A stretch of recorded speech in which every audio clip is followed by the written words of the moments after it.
Hello and welcome to More Than a Lumpy Jumper. Today we're shaking things up with something a little bit different. You might notice it's just me, flying solo. So where's Bridge? Well, we have decided to take this recording lark in turns during our season break as we dive into a new and exciting segment from the in-between seasons bit.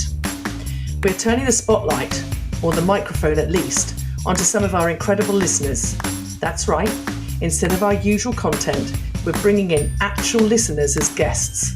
It's a new form of gift for all of us, getting to know the voices behind the earbuds. And so without further ado, let's welcome our first two brave souls to More Than a Lumpy Jumper guest gifts. Get ready for some fun and real talk.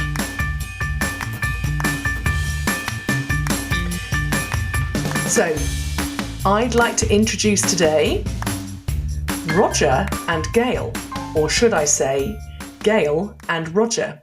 And that is all I am going to tell you about them. Because if you remember the episode More Than a Job Title, it wasn't quite called that, but that was the inference of the session or the episode. I have given these two lovely individuals the task of introducing themselves without saying what they do, but to tell us who they really are.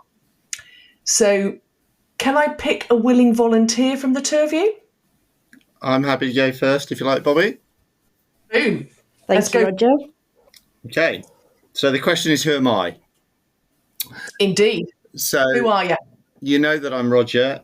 You don't know that I'm actually a father, a son, a brother, a husband, a friend of Bobby's, an ally of Bobby's, a mentee of Bobby's, and I would describe myself as an agent of change. How's that?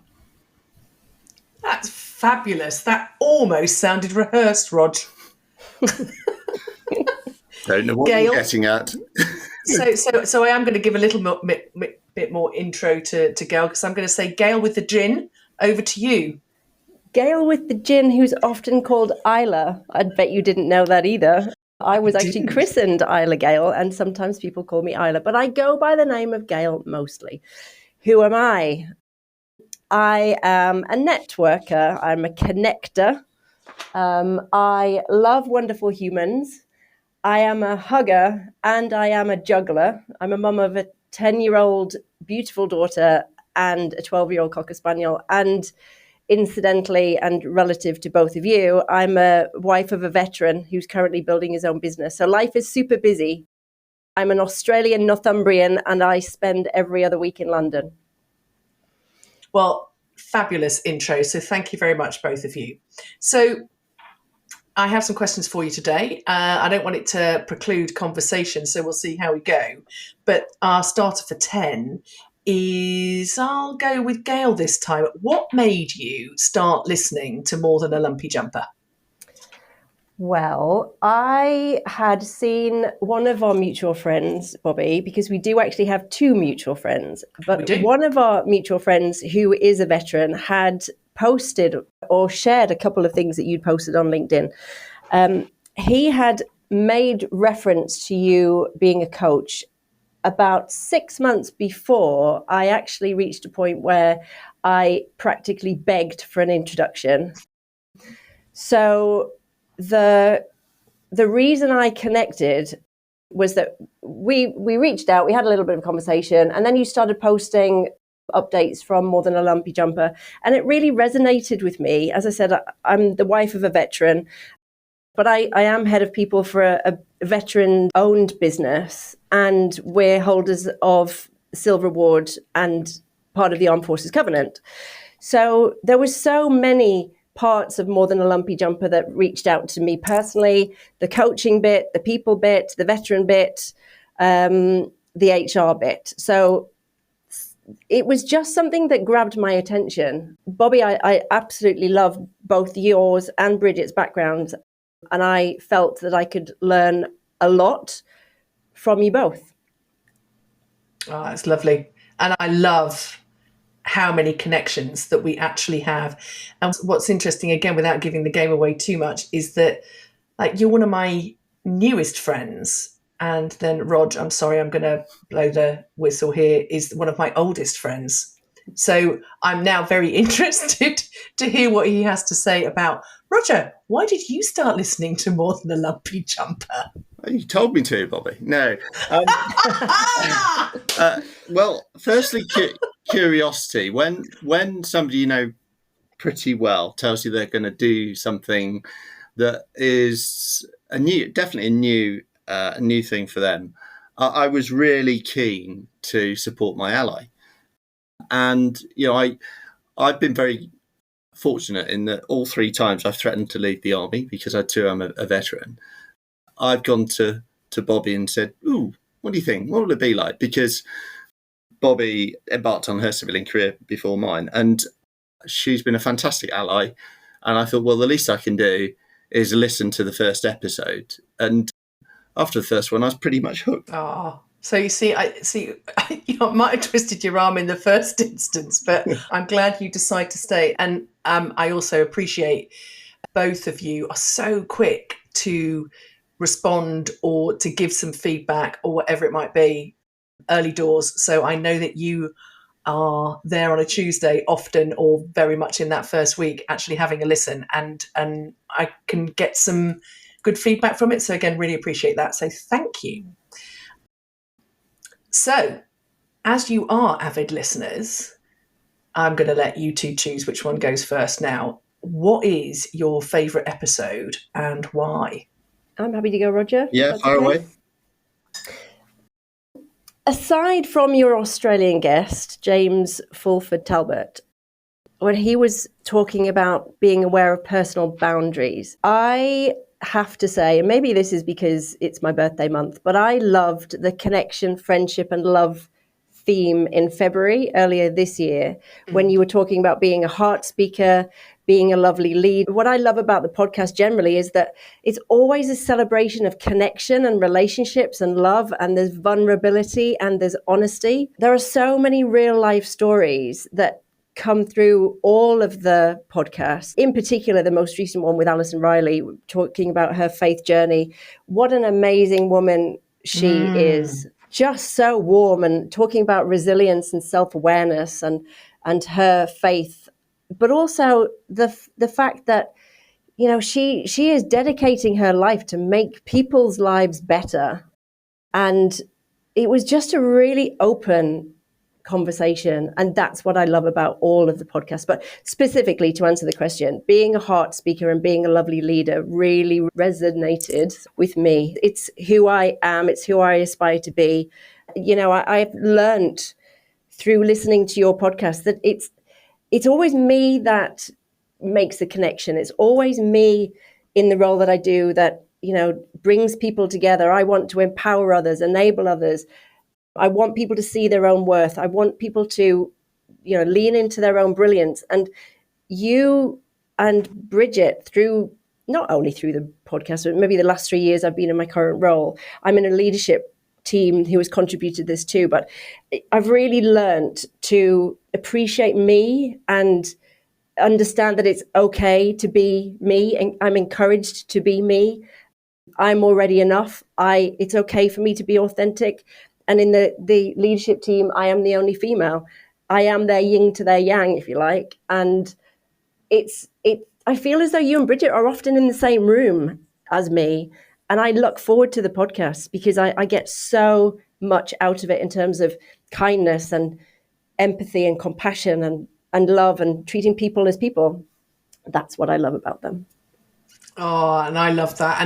And although we haven't known each other very long, all the things that you are saying, you are a lovely leader. Thank you.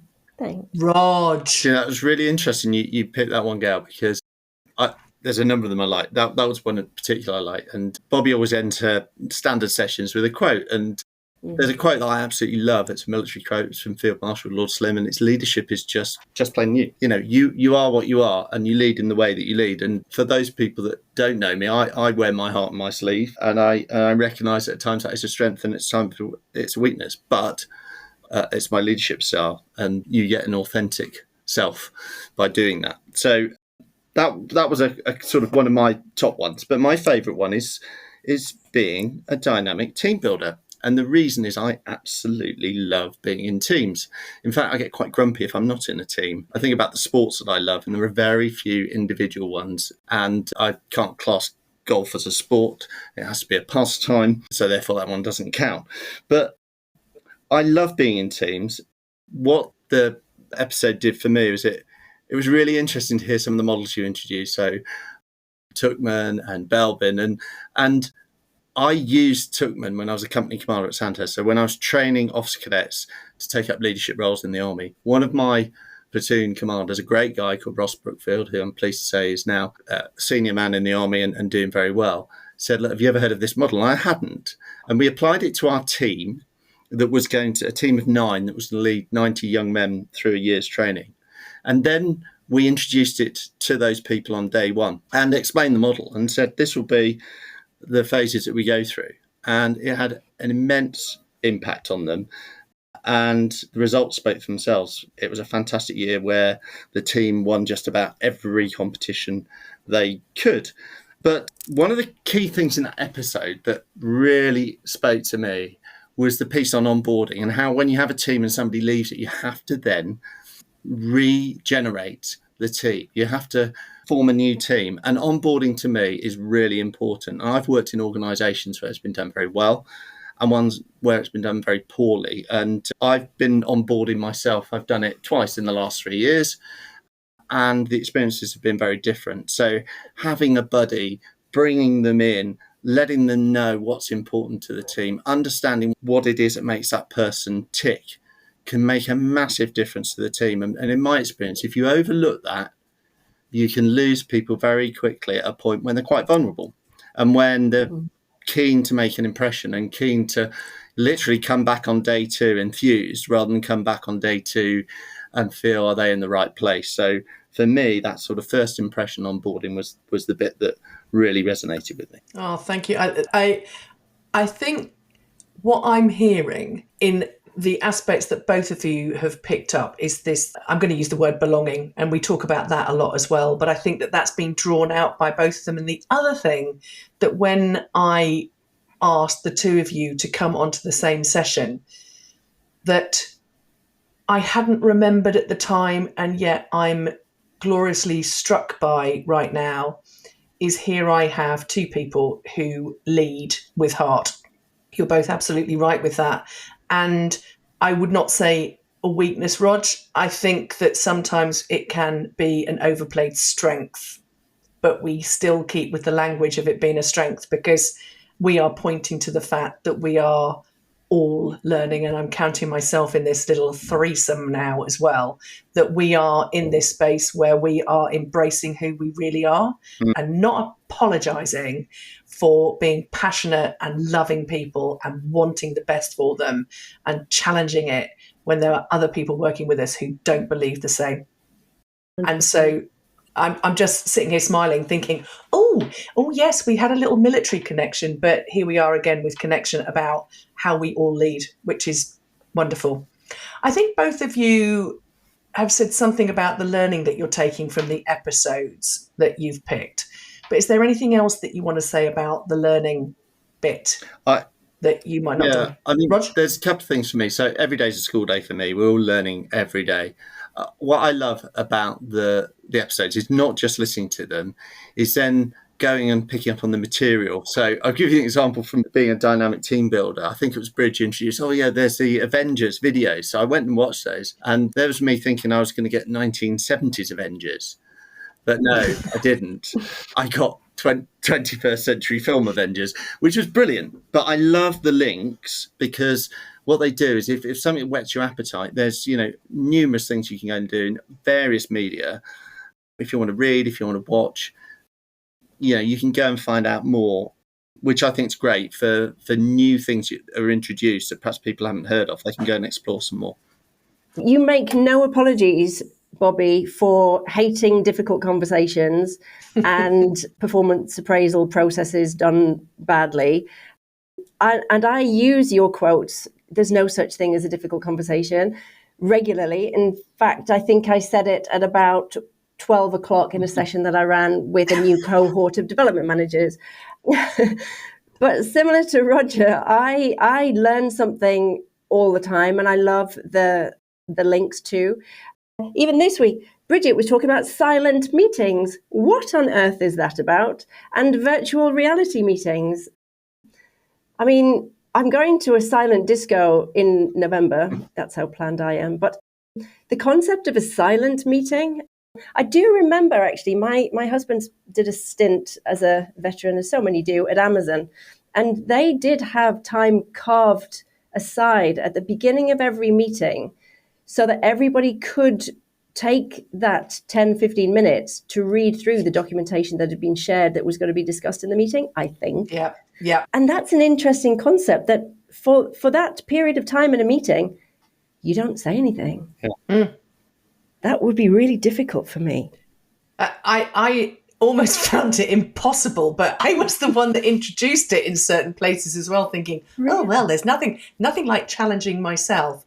But I was so fed up with people arriving with different tempos or different amount of awareness because they hadn't found the time or hadn't had the capacity, that I thought, well, this is the way to do it. And it really was no talking, to give people that time. And what's so glorious about that is that whilst it does unsettle the extroverts and the people who talk a bit, it really settles the introverts. And there is more likelihood of them speaking up, having had those sort of moments to land before you get started. Interesting. So, and then you really are on a much more even playing field, because you know that you have been in a room where people have all been reading and are starting from the same point. Yeah. Makes a big difference. How do you know that people aren't just turning up to the meeting 10 minutes late, having hung the washing out or something? There's got to be that element of trust that people are joining on time to do what they're there to do and read, and then join the conversation afterwards. Yeah, there's that phrase, I'll take the papers as read, and everyone nods eventually. And you know full well that they haven't. I have challenged that a few times. I have tested it, and people have been found wanting, but that rather goes against my principle of not embarrassing people in public. But, on occasion, people haven't read it. So what have we not tackled yet that you'd really like us to have a go at? Gail? Oh, I love any conversation about resilience and self-awareness. I'd love that to be a targeted discussion. I know it's been dipped into throughout the series. Sort of pulling it all together, maybe. Yeah, that would be useful. Yeah, I think that's a great topic, because we all need to appreciate the benefit of being resilient, and when to dig deep, and when to ask for help. I think that'd be a really interesting subject to discuss. Great. Any more, Rod? Yeah, there's one that I'd really like you to explore a little bit more, and that is leadership when you're not necessarily in a leadership role. So the example I'll draw is, I previously have been responsible for running health and safety, which was a bit scary as I'm not a health and safety expert. But every single person in the organisation for me were my health and safety experts, because if somebody's not wearing a hard hat, you don't need somebody who has health and safety in their title to say that's wrong. The standard we expect, and please do operate within the protocols or whatever it might be. So if you're the most junior, I don't want to get into hierarchical discussions, but if you're the first day in the job, you're just as able to comment on something like that. There might be calling somebody out on a D&I issue or a matter of company process or whatever it might be. But the fact that we all have a responsibility to lead, even if we do not have a leadership role specifically by dint of role title. I love that, because I am often somebody who is heard to talk about the fact that all human beings can have leadership qualities.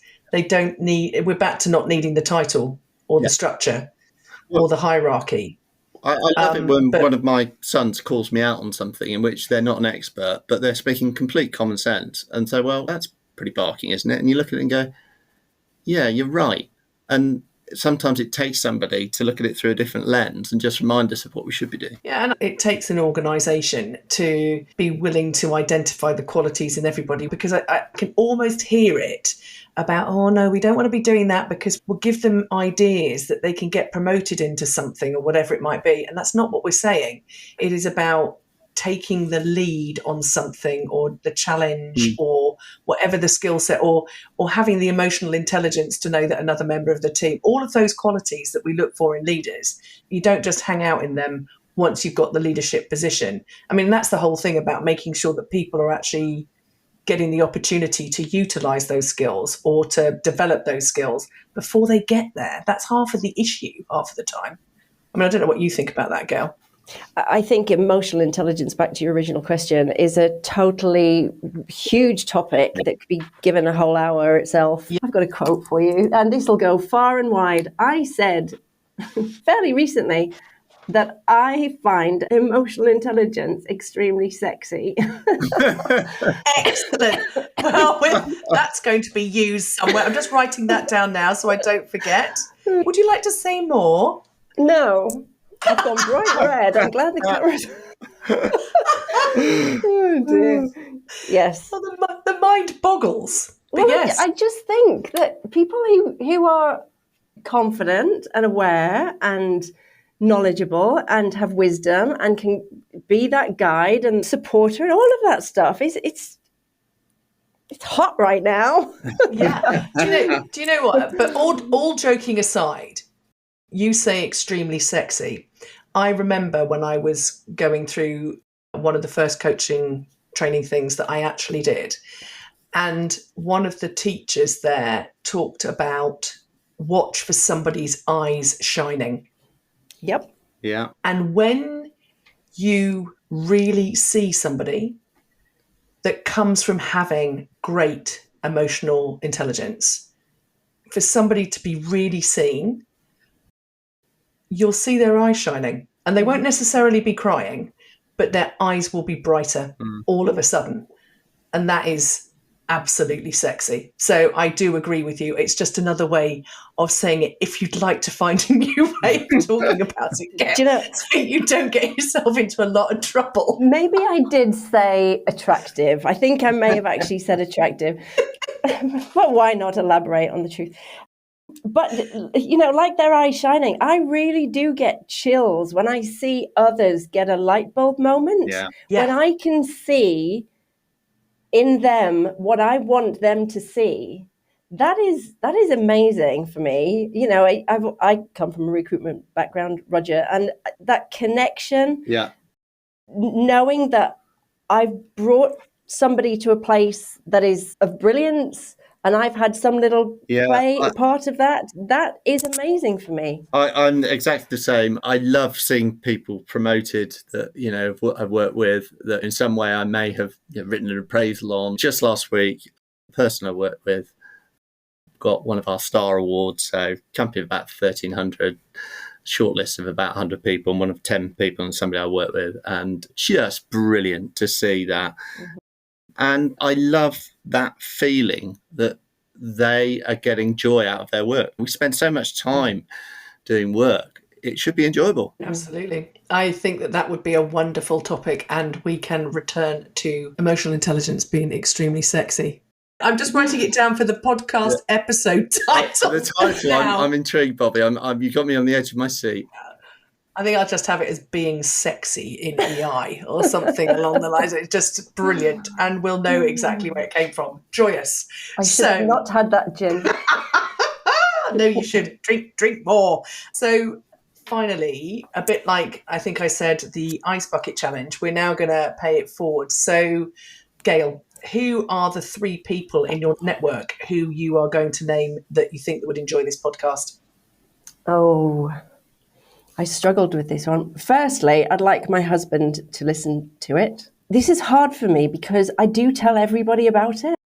I would like my very wonderful friend, Liz, who heads up a global recruitment function for a law firm in the city. I'd like her to listen to it, mostly because, Bobby, you and Liz would get on incredibly well. Mm-hmm. So there's 2. And I'm going to say my brother-in-law, because he was recently made redundant, and I think he could get a lot of value out of listening, even if it's just the humour, while he's looking for another role, because I really want him to succeed in his next role, because he's brilliant anyway, but just to be able to have a little bit of resilience and understand that the job market's tough, and it's a challenging time when people are looking for work. So I want him to listen to it too. Yeah, I hope the things that you've both been saying as well, that people realise in the recordings that we are people like them, people like us. So that might be some level of solace, if not actually finding him the next role, but give him a boost. So that'd be grand. Excellent. Roger? Vicky, who was my buddy when I first left the army 8 years ago and joined a company, and she was the HRD. We sat in the same office, and she translated all of this stuff in house building that I didn't understand. And we became really good friends, and she's a real tough cookie. She's going through a hard time at the moment, health-wise, but she's kicking the arse out of cancer, and that is really good. And she will enjoy it, and she will laugh, and I think you get on really well. So that's Vicky. Caroline will laugh as well, because Caroline, she's an actress. She's a program director for an organisation called Build Force, which aims to assist veterans get into construction industry. And I think she'd particularly enjoy the whole concept, and especially for some of the female people leading the armed forces that are getting into quite a male-dominated environment in construction, which we want more women to join. And I think some of the stories that you and Bridge will have alluded to will help her understand what it is to be a female in the military, because it is much less challenging, I would say, now than it was when you were serving, but it is a little bit different. And the third one is someone you know very, very well indeed. And that's my son, Angus, because Angus is starting out on his career journey, and, you know, he's a really inquisitive person, and he will really benefit from some of the stuff that you talk about, which he get on his graduate program, I'm sure, in formal environments from all sorts of people in his business. But I think to get it from somebody that he knows really well, that knows socially, I think it will reinforce some of the messages that perhaps you hear from people go, is that really real? Well, it is. And I think he will really enjoy it. And I suspect on his journey to work, it might become a staple podcast listen. He also thinks I'm batshit crazy, so he might take some convincing. He knows, he knows that, Bob. Excellent. He does indeed, bless him. He's seen it firsthand. It is time to go. Indeed. People, thank you so much. Thank you. Lovely, lovely people in the most amazing conversation.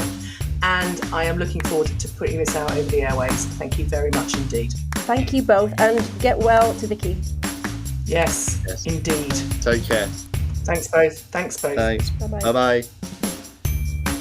Thanks for listening to our little guest gift episode.